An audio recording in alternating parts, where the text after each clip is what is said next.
تعالى اقولك في فيديو النهارده حلو جدا جدا جدا. بس قبل اي حاجه حطي لي كده لايك للفيديو واشتركي في القناه لو انت لسه ما اشتركتيش. وتعالى اقولك في فيديو النهارده ازاي احوش 14000 جنيه في خلال فتره وجيزه. معقول يا ام يوسف؟ والله العظيم هخليكي تحوشي 14000 جنيه تجيبي بيهم كل حاجه. بس قبل اي حاجه يلا نصلي على الرسول. اللهم صل وسلم وزد وبارك عليك يا حبيبي يا شفيعي يا رسول الله. وتعالوا نبدا الفيديو بتاعنا. بصوا يا بنات، اول حاجه خالص عشان تبداي تحوشي لازم يكون ليكي نيه للتحويش. يعني ايه؟ يعني انا دلوقتي عايزه احوش، اجيب كده برطمان حلو كده اهو واسيبه للتحويش.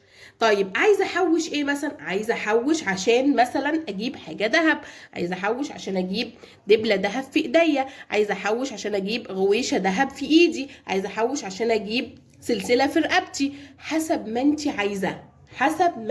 عايزه، عايزه احوش عشان يبقى معايا فلوس، عشان لما الاقي يعني الدنيا تقع بيا كده يكون معايا فلوس.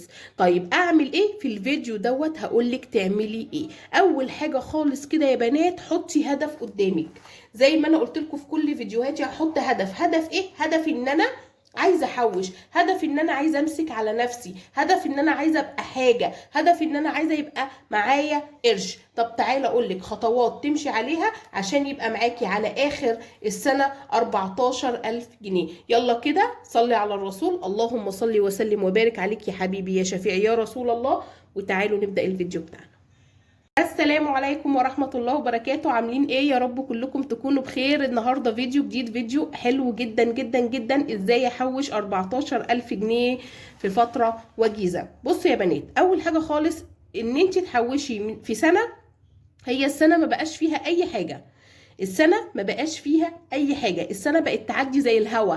عارفين يعني؟ تحس ان كان رمضان اللي فات لسه معدي، خلاص رمضان كل سنة وانتم طيبين جاي كله من عمرنا وكل حاجة، بس ما بقاش في بركة في الايام. طيب انا دلوقتي عايزة احوش بس مش عايزة ادخل جمعيات يا ام يوسف، ومش عايزة ان انا اكون مرتبطة بجمعية، فاعمل ايه؟ بس انا عايزة احوش وعايزة يبقى في نيتي ان انا احوش. بصوا يا بنات، انت دلوقتي لو حوشتي كل يوم 40 جنيه، 40 جنيه يا ام يوسف كل يوم، 40 جنيه. انت خدتي مصروف البيت دلوقتي، لو انت حسبتي ال 40 في 30 ب 1200 جنيه في الشهر.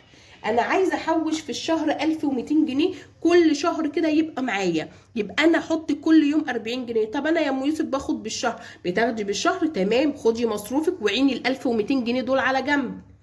هتقولي ده كتير، ده المصروف مش بيكفيني. اسمعي اللي بقولك عليه، انت حاطه هدف قدامك. انت دلوقتي حاطه هدف قدامك، انا عايزه يبقى معايا فلوس، انا عايزه على اخر السنه يكون معايا 14000 جنيه او 15000 جنيه. اعمل ايه؟ اقول لك اعملي كده. انت دلوقتي خدتي مصروفك، طلعي ال 1200 جنيه دول على جنب، ما تجيش فيهم اهم. ال 1200 جنيه اهم، اروح ماسكاهم كده اهو كده في البرطمان، ما اشوفهمش تاني، مش موجودين اهم. بصوا كأنهم مش موجودين، هم اختفوا من الحياة زي ما بيقولوا كده. طب ليه يا ام يوسف؟ طب انا همشي الباقي زي، امشي باللي موجود، مشي باللي موجود. اتبقى معاكي 2000، اتبقى معاكي 3، اتبقى معاكي 4، حسب ما كل واحد ومصروفه. اعمل ايه بقى؟ اطبخ مرتين في الاسبوع او 3 مرات في الاسبوع بس ما اطبخش تاني. والباقي اقضيه ايه كده؟ فول بقوطة، كشري، رز بعدس، شوربة عدس، نمشيها. انا حاطه هدف قدامي، انا هطبخ هما 3 مرات، يوم ويوم، يوم ويوم ويوم ويوم، اطبخ 3 مرات في الاسبوع. واعمل ايه بقى؟ اوفر. يعني ايه يا ام يوسف؟ اوفر في كل حاجه، اخليكي حكيمه في حياتك، خليكي حكيمه في بيتك، خليكي حكيمه في الحاجة اللي انت بتعمليها. انا دلوقتي بطبخ رز، ما اعملش 4 5 6 7 كوبايات واقول اصل احنا ده اتبقى كتير، اصل انا احطه في التلاجة، يجي تاني يوم تحطيه في التلاجة العيال يقول لك لا يا ماما احنا ما بناكلش رز بقيت. لا، اعمل على قدي. الرز ما بياخدش 10 دقايق على البوتاجاز ويستوي، اعمل على قدي. طيب اعمل مثلا طبيخ، في ناس اعرف ان في ناس تعمل 3 4 انواع طبيخ. ليه؟ ليه؟ الواحد بيزهق اصلا. يعني انت مثلا اعمل، انا النهارده هطبخ يبقى فاصوليا ورز بشعريه مثلا وفراخ، فاصوليا رز بشعريه مثلا ولحمه. هعمل مثلا ملوخيه يبقى حبه ملوخيه، مثلا الملوخيه بيتعمل في ناس بتعمل جنبها صينيه بطاطس، بس انا اقسم بالله بعمل ملوخيه بس. ملوخيه مثلا، صينيه بطاطس، رز بشعريه، فراخ، حسب ما انت عايزه. اطبخي نوع طبيخ واحد، ما تكلفيش نفسك التكلفه الزياده دي. ما هو انت هتعملي نوع طبيخ تاني، يبقى سمنه تانية، يبقى تكلفه تانية، يبقى قوطه، يبقى بهارات. هتقولي انت بخيله، لا والله العظيم ما بخيله، بس انا حاطه هدف قدامي انا عايزه اوصل له على اخر السنه. انا عايزه اخر السنه يبقى معايا 14 15 الف جنيه، وده انا لو شديت شويه ممكن اوصلهم ل 15 و16 الف جنيه. انا عايزه اخر السنه على ما يجي 2027 لو ربنا كتب لنا العمر وادانا العمر، اروح اشتري كده يعني خاتم ذهب في ايديا، 3 جرام 4 جرام ذهب في ايدي، يبقى انا انجزت في سنه جبت بيه ذهب. اجيبها دبله زي دي كده 3.5 جرام والبسها في ايدي اهي، 3.5 جرام. لو عايزه تجيبي دبله زي دي، ده اللي بتتباع بفصوصها يا بنات، دي بتتباع بفصوصها 3 جرام ونص، دي 3 جرام ونص. طب ما انا اجيبها على اخر السنه اعرف اشتري حته ذهب في ايديا، حته ذهب في ايدي. طيب انا دلوقتي عملت جمعيه، هقول لكم مثلا لو انت عايزه تعملي جمعيه، لو انت مثلا عايزه تشتري حاجه ذهب زي دي مثلا، غويشه ذهب اهي، اهي يا بنات، عايزه اشتري غويشه زي دي، الغويشه دي تعملها 70,000 جنيه دلوقتي. عايزه تعملي غويشه زي دي هقول لك تعملي ايه في الفيديو ده. عايزه تجيبي سبيكه دهب هقول لك هتعملي ايه. غويشه دهب زي دي، احنا كنا داخلين جمعيه في الشهر ب 2500 جنيه اللي جبتي بيها الغويشه. هتقدري تخشي جمعيه وتعرفي تجيبي لك غويشه زي دي؟ خشي، مصروفك هيقدر. طب ممكن تخشي مثلا توفري ال 1200 وجوزك لو قدر يدخل معاكي الجمعيه وتخشوا انتوا الاتنين وتجيبي غويشه دهب زي دي. والله قدرتي ما قدرتيش تجيبي حاجه زي كده بسيطه كده، دبله في ايدك 3 جرام ونص على اخر ايه، على اخر سنه. احنا النهارده طموحاتنا اكبر شويه من السبيكه. السبيكه حاجه بسيطه 3 جرام ونص، 3000 ونص، يعني حاجه بسيطه. لا احنا دلوقتي طالعين نتكلم في الفيديو ده ان انا عايزه اجيب دبله دهب في ايديا، او عايزه اجيب غويشه البسها في ايدي. هقولك في الفيديو ده هتعملي ايه. زي ما بقولك كده، عايزه تجيبي دبله زي دي في ايدك هتعملي ايه؟ هتحطي كل يوم 40 جنيه في الحصاله، كل يوم هتحطي 40 جنيه في الحصاله. انت لو بتاخدي باليوميه، يعني لو جوزك ارزاقي وبيجيب لك فلوس كل يوم، اعملي ايه؟ انزل النهارده اشتري الحاجه بتاعتي، انزل اخر النهار اوفر من القوطه، واوفر بالبطاطس، واوفر في الخيار، واوفر في الفراخ، واوفر واحوش ال 40 جنيه عشان يتحطوا زي ما انتم شايفين كده في قلب البرطمان بتاعي. واعملي حسابك ان انت هتيجي، مفيش لو بصوا لو حصل ايه ما تطلعيش من الفلوس اللي انت شايلاها دي من البرطمان.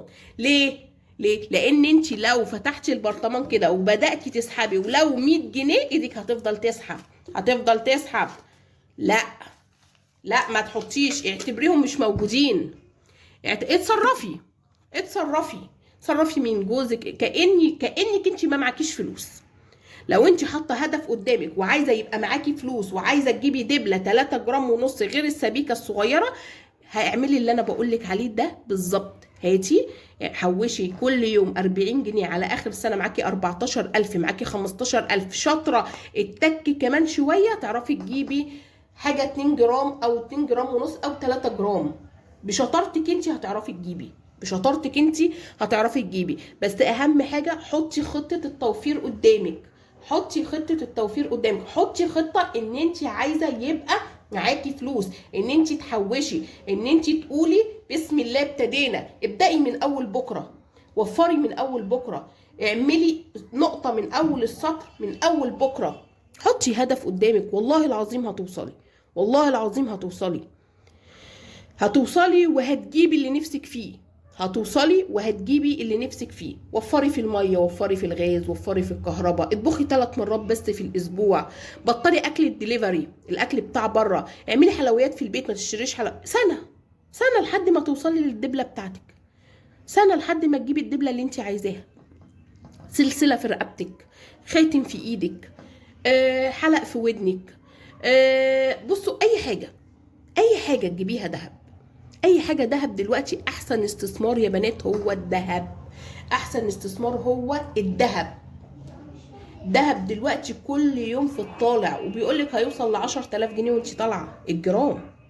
فانت تعملي ايه؟ اسمعي اللي بقول لك عليه، حوشي الفلوس. لو انت شلتيها ملهاش قيمه، بس لما تحطيها في حته زي دي ليها قيمه، لما تحطيها في حته زي دي ليها قيمه، حته كبيره حته تقيله ليها قيمه. كده انت تعرفي تعملي حاجه، انت كده تعرفي تعملي حاجه.